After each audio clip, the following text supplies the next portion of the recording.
from 0 to 250 kilometers per hour in just 2 seconds. It's rush hour on board the USS Theodore Roosevelt in the middle of the Persian Gulf.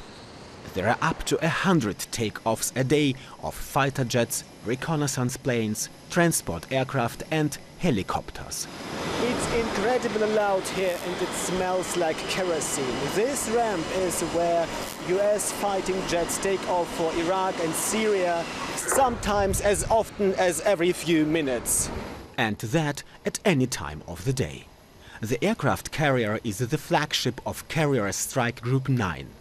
In addition to striking at the so-called Islamic State, it's tasked with securing maritime routes, combating pirates and facilitating humanitarian aid.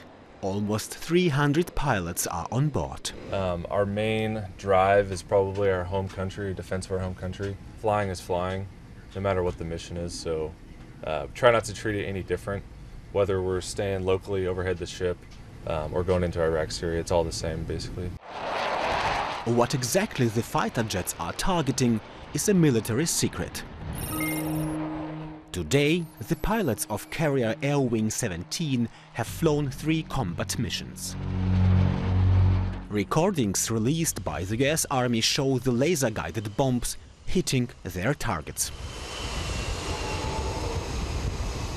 We're flying sorties 6 days a week here, multiple goes and sorties a day. A lot of those airplanes come back without ordnance, and they're putting ordnance on target on the threat that ISIS is. Decisions on which targets to attack are made at the command center of the US-led Global Coalition Against Islamic State. The coalition consists of 75 member states and is headquartered in Qatar. That is also where the Theodore Roosevelt's patrol route in the Persian Gulf is determined. If necessary, its pilots also fly at night. That makes takeoffs and landings on the short deck particularly tricky.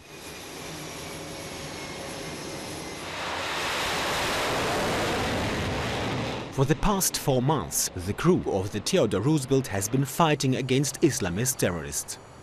It's a 14-hour working day on board the aircraft carrier. The warship is 20 stories high, below and above the waterline. 70 aircraft and more than 5,000 sailors and marines. The USS Theodore Roosevelt is one of the biggest warships in the world. It's a huge fighting machine in the Persian Gulf and a symbol for US military might. Up to 20% of all airstrikes led by the Global Coalition are launched from the Theodore Roosevelt. Its aircraft also provide cover for the coalition's reconnaissance and ground operations.